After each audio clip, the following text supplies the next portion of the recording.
Bahasa Indonesia. Hari ini kita akan membahas tentang kaidah kebahasaan teks deskripsi.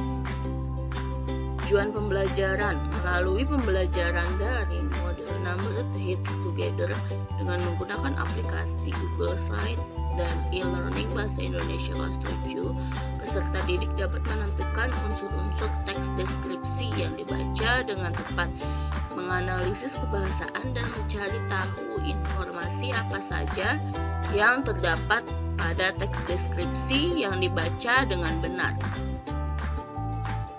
Kaidah kebahasaan teks deskripsi yaitu terdiri dari kata sifat, kata benda, frasa kata benda, kata kerja transitif, serta kata keterangan. Mari kita bahas satu persatu ya. Pertama, sifat atau adjektiva, kelas kata yang mengubah kata benda, nomina atau kata ganti pronomina. Kata sifat merupakan kata yang menjelaskan, mengubah atau menambah arti dari suatu kata benda agar lebih spesifik. Ciri-ciri kata sifat: pertama, dapat ditambahkan keterangan pembanding seperti lebih kurang, lebih cantik, kurang tinggi, paling pintar. Dapat ditambahkan keterangan penguat seperti sangat, terlalu, amat, serta sekali. Contohnya penggunaannya: sangat kecil, amat besar, terlalu sombong, mahal sekali. Dapat diingkari dengan kata tidak, contohnya tidak baik, tidak sehat. Ciri-ciri kata sifat selanjutnya: biasa ditambahkan imbuhan awal ter untuk menyatakan paling. Jadi semua imbuhan awal ter itu untuk menyatakan paling ya. Contohnya tercantik, terrajin, terpintar. Yang kelima, kata sifat bisa diperluas artinya, yaitu dengan pembentukan kata se, pengulangan kata samanya. Contohnya sebaik-baiknya, sepandai-pandainya, menyatakan suatu keadaan atau kondisi. Kata sifat atau benda atau orang, contohnya sejuk, lembut, manis, bagus. Fungsi kata sifat, kita masuk ke fungsi kata sifat. Yang pertama, menerangkan sifat. Yang kedua, menerangkan keadaan atau kondisi. Yang ketiga, menerangkan watak atau tabiat seseorang, benda, dan atau binatang. Yang keempat, keterangan yang dijelaskan atau digambarkan oleh kata sifat dapat berupa kualitas, kuantitas, serta urutan maupun penekanan suatu kata. Fungsi kata sifat secara umum. Secara spesifiknya, atributif atau sebagai atribut atau pelengkap atau penjelas si subjek. Contohnya, Adinda kecil. Adinda kecil tumbuh besar tanpa kehadiran sosok ayah. Nah, yang menjelaskan si Adinda tumbuh tanpa kehadiran seorang ayah itu dengan frasa penjelas subjek, yaitu tumbuh besar. Predikat sebagai predikat, seperti contohnya pekarangan rumahnya besar sekali, seperti lapangan bola. Nah, untuk kata sifat yang menjelaskan tentang besarnya pekarangan rumah orang tersebut adalah besar sekali. Yang ketiga, predikat inversi sebagai predikat yang terletak di depan atau sebelum subjek. Contohnya, indahnya pemandangan di puncak gunung ini. Selanjutnya contohnya substansif, yaitu berfungsi sebagai pelengkap yang mendampingi subjek utama dan terletak di depan subjek. Contohnya, dewasanya pemikiran, predikatnya di depan subjek, Predikatnya di depan subjek, seperti dewasanya pemikiran seseorang terlihat ketika ia menghadapi masalah. Si dewasanya pemikiran ini frasa predikat, frasa adjektif yang berfungsi sebagai predikat. Jenis-jenis kata sifat terdapat menjadi 2. Ini berdasarkan semantis ya, terdapat menjadi dua. Yang pertama, kata sifat atau adjektiva bertaraf yang menyatakan suatu kualitas, dan kata sifat adjektiva tak bertaraf yang menyatakan keanggotaan dalam suatu golongan. Nih, saya jelaskan lebih lanjut ya. Jenis kata sifat yang bertaraf menyatakan suatu kualitas. Yang pertama, adjektiva pemberi sifat, yaitu menyatakan kualitas dan intensitas yang bercorak fisik atau mental. Contohnya nyaman, rapi. Yang kedua, adjektiva ukuran, yaitu menyatakan kualitas yang dapat diukur dengan ukuran kuantitatif. Contohnya banyak, berat. Yang ketiga, adjektiva warna, yaitu menyatakan berbagai warna. Contohnya biru, putih, pink. Yang keempat, adjektiva waktu, yaitu mengacu pada proses, perbuatan, atau keadaan, berada atau berlangsung. Contohnya, sebentar, lama, segera. Yang kelima, adjektiva jarak, yaitu mengacu pada ruang spasi antara dua benda atau tempat. Contohnya jauh, dekat. Adjektiva yang bertaraf menyatakan kualitas. Adjektif yang keenam, yang tadi, lanjut lagi. Adjektiva sikap batin, yaitu mengacu pada suasana hati atau perasaan. Contoh, sedih, bahagia, bangga, malu. Yang ketujuh, adjektiva serapan, yaitu mengacu pada sesuatu yang dapat dirasakan oleh panca indera. Contohnya manis, berisik, basah, bau, terang. Selanjutnya, ada jenis kata sifat tak bertaraf yang menyatakan keanggotaan dalam suatu golongan.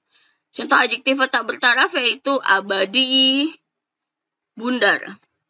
Nah, sedangkan jenis-jenis kata sifat berdasarkan sintaksis atau tata susun kalimat terdiri dari dua, adjektiva atribut, kata sifat yang menjadi subjek, objek atau penjelas subjek, terletak di belakang setelah kata benda. Contohnya nih, payung hitam. Nah, si hitam ini merupakan adjektiva atribut atau kata sifat yang menjadi subjek, objek atau penjelas subjek. Nah, di sini tuh sebagai penjelas si payungnya, payung hitam ya, yaitu dijelaskan atau dibuat menjadi jelas bahwa payung tersebut berwarna hitam, jadi payung hitam. Tenda biru, tapi ini kalau tenda biru ini lebih sebagai penggunaannya makna yang terselubung ya, yaitu tenda biru biasanya pernikahan. Yang selanjutnya, adjektiva predikatif adalah kata sifat yang berkedudukan sebagai predikat. Contohnya, istana baru itu sangat megah. Jadi yang sebagai predikat itu sangat megah, menandakan keistimewaan istana biru tersebut. Ada lagi jenis-jenis yang kata sifat yang berdasarkan sintaksis tadi. Adjektiva adverbial merupakan keterangan atau pelengkap dari adjektiva utama. Polanya dengan ditambah imbuhan ditambah kata sifatnya, ditambah imbuhannya. Contohnya, bersikaplah dengan sewajarnya. Sedangkan perulangannya, ingat baik-baik.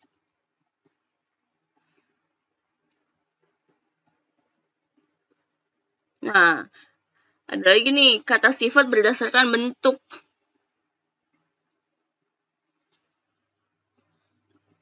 Yaitu kata sifat yang belum mengalami proses afiksasi atau penambahan imbuhan. Yang pertama, asam, cantik, tinggi. Yang kedua, adjektiva turunan, kata sifat yang sudah mengalami proses afiksasi atau penambahan imbuhan, pengulangan, reduplikasi, penyerapan, dan pemajemukan.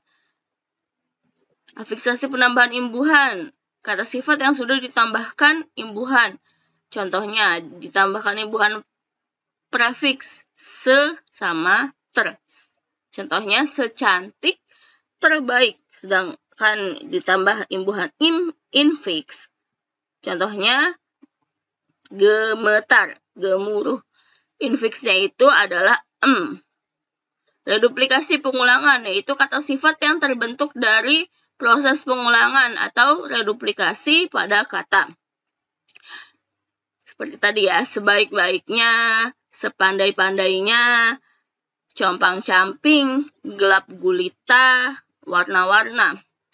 Kata sifat majemuk atau pemajemukan, yaitu kata sifat yang terbentuk dari penggabungan kata yang membentuk makna baru. Bisa dilihat nih di sini contohnya ya. Lanjut. Kata sifat serapan adalah kata sifat yang berasal dari bahasa asing dan diserap ke dalam bahasa Indonesia. Contohnya sufiks i, iah, wi. If, al, is, alami, duniawi, alamiah, aktif, struktural, teknis. Nah, selanjutnya kita bahas kata benda atau nomina. Nomina adalah kelas kata yang menyatakan nama dari seseorang, tempat, atau semua benda dan segala yang dibedakan. Kata benda dapat dibagi menjadi dua. Kata benda konkret untuk benda yang dapat dikenal dengan panca indera, misalnya buku, sepatu, serta kata benda abstrak untuk benda yang menyatakan hal yang dapat dikenali dengan pikiran, misalnya sakit, cinta, gitu. Selanjutnya, ciri utama kata benda dilihat dari adverbia pendampingnya adalah kelas kata yang termasuk kelas nomina, tidak dapat didahului oleh adverbia negasi tidak. Maksudnya adverbia negasi adalah keterangan yang berlawanan. Seperti ini. Kata-kata kucing, meja, bulan, rumah, dan pensil berikut termasuk nominal karena tidak dapat didahului adverbia negasi tidak. Contohnya nih ya. Tidak dapat nih kucing, meja, bulan, rumah, pensil tidak dapat didahului oleh keterangan yang berlawanan tidak.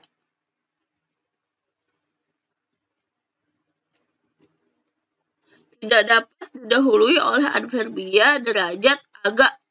Keterangan cenderung lebih si agak ini. Jadi nggak bisa nih agak kucing, agak meja, itu nggak bisa. Nah, ciri yang ketiga tidak dapat didahului oleh adverbia keharusan wajib. Ciri yang keempat dapat didahului oleh adverbia yang menyatakan jumlah seperti sebuah meja, seekor kucing, sebatang pensil, selembar papan, 2 orang mahasiswa, dan lain-lain. Nah, ciri umum lainnya dapat atau bisa diperluas dengan menambahkan yang ditambah kata sifat. Contohnya ialah seperti hotel yang bagus. Hotel yang bagus dibatalkan dengan kata bukan. Contohnya seperti bukan kursi. Di dalam sebuah kalimat itu dapat berkedudukan sebagai subjek serta objek. Contohnya, Rian membeli sepatu baru. Dalam kalimat tersebut, Rian serta sepatu merupakan kata benda. Jadi sebagai subjek dan objek si sepatu barunya. Jenis-jenis nomina. Berdasarkan jenisnya nomina konkret. Contohnya yang tadi ya, dapat dilihat atau dikenali atau ditangkap oleh panca indera. Panca indera itu mata, hidung, yang masuk akal pokoknya ya. Seperti manusia, binatang, rumah, buku, kertas. Nomina abstrak.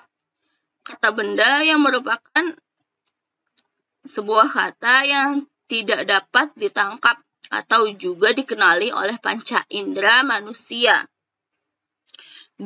Bisa berupa keadaan, nama, sifat, ukuran, dan lain-lain.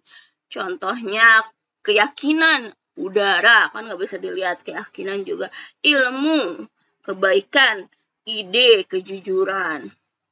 Berdasarkan pembentukannya, nomina dasar terdiri dari nomina dasar. Nomina dasar itu kata benda konkret yang merupakan benda yang mengabarkan suatu suatu objek yang dapat bisa ditangkap, dikenali oleh panca indera. Contohnya nih, nomina dasar itu binatang, rumah, buku, kertas. Sedangkan nomina turunan, nomina yang biasa diberi imbuhan nih. Contoh-contohnya nomina turunan diafikskan. Imbuhan an jadi makanan. Imbuhan an diminum adalah minuman, cucian. Kalau imbuhan pe pada kata, jadi sebuah kata kerja verba yang seperti makan, minum, jika ditambahin imbuhan an, imbuhan pe itu akan imbuhan pe an itu akan menjadi nomina, berubah sifatnya. Seperti penjual, pekerja, pelaut. Nah, imbuhan pe ditambah kata sifat adjektiva seperti perusak, pemalu, pemarah, ini juga menjadi nomina. Imbuhan pe ditambah kata benda ditambah imbuhan an menjadi perumahan, pegunungan, pembukuan. Kaidah kebahasaan lainnya di teks deskripsi adalah kata kerja atau verba transitif. Verba transitif itu verba yang memiliki klausa utama dan salah satu unsur pembentukan klausa adalah predikat yang sering kali diduduki oleh verba. Contohnya nih, tempat tidur dan kebijakan, ini contohnya. Nah, tempat tidur dan kebijakan merupakan frasa dan kata bergolong nominal. Keduanya dapat berdiri sebagai subjek dalam kalimat pasif. Nah, jadi di verba transitif ini bisa diubah menjadi kalimat pasif. Tempat tidur sedang dibersihkan oleh ibu. Kebijakan harus segera dikeluarkan oleh pemerintah. Selain itu ada pula verba transitif yang memiliki pelengkap. Nih contohnya, Bapak akan membelikan kami mobil baru. Kakak akan menjemput saya dengan mobil baru. Nah, kami dan saya ini merupakan objek, sedangkan mobil baru merupakan pelengkap kami dan saya tadi. Sama seperti contoh sebelumnya nih, ada contoh lagi nih. Kami akan dibelikan mobil baru oleh Bapak. Saya akan dijemput oleh kakak dengan mobil baru. Nah, objeknya bisa berdiri sendiri. Objek kan kami dan saya. Pada umumnya verba yang bersifat transitif dapat ditandai lewat kata membawa, membuktikan, mengerjakan, memperbesar, merestui, membeli, mengadili, memperbaiki, dan lain-lain. Bisa dilihat ya di sini. Selanjutnya, kalimat rincian untuk pengkonkretan. Seperti ini digunakan harus secara rinci, tujuannya untuk mengkonkretkan atau membuat lebih jelas suatu objek. Dari ibuku orang yang sangat baik. Nah, dirinci, dia berusaha menolong semua orang, dia sangat ramah, dia selalu bertutur kata lembut kepada siapa saja. Kalimat serapan atau serapan panca indera. Berisi kalimat yang seolah-olah dapat dilihat, didengar, dan dirasakan. Tujuannya agar pembaca dapat melihat, mendengar, dan merasakan juga objek yang sedang dideskripsikan. Contohnya, pantai yang luas dengan pasir putih, indera penglihatan, deburan ombak, pantai yang berirama, indera pendengar, udara di kota Bandung akhir-akhir ini begitu sejuk, indera perasa. Bisa dilihat di sini kalimat serapan. Sinonim, kata yang sama maknanya. Udah tahu kan ya sinonim itu. Kata khusus, kata yang ruang lingkupnya luas dan dapat mencakup banyak hal. Kalau kata umum tadi ya, kata umum itu kan ruang lingkupnya dapat mencakup banyak hal. Sedangkan kata khusus merupakan kata yang ruang lingkupnya lebih sempit. Contohnya indah. Indah itu kata umumnya, kata khusus contohnya elok, rupawan, menawan, menakjubkan, memesona, dan lain-lain. Kalimat bermajas itu yang mempunyai peribahasa atau di apa ya? Jadi maknanya itu makna itu secara tersirat, bukan tersurat. Kalau tersirat kan tersembunyi gitu, itu majas. Angin laut mengelus wajahnya. Angin laut itu kan bukan manusia, tapi majas yang digunakan dengan angin laut itu diibaratkan seperti manusia bisa mengelus wajahnya gitu. Melambai-lambai nyiur di pantai. Nyiur merupakan makhluk hidup, maksudnya kata melambai-lambai ini kan merupakan sikap yang hanya bisa dilakukan oleh manusia. Dalam majas di atas, nyiur diibaratkan seperti manusia yang dapat melambai-lambai. Gitu. Terima kasih sudah menyaksikan. Jika ada pertanyaan, silahkan bisa di kolom komentar. Kurangnya mohon maaf. Wassalamualaikum warahmatullahi wabarakatuh.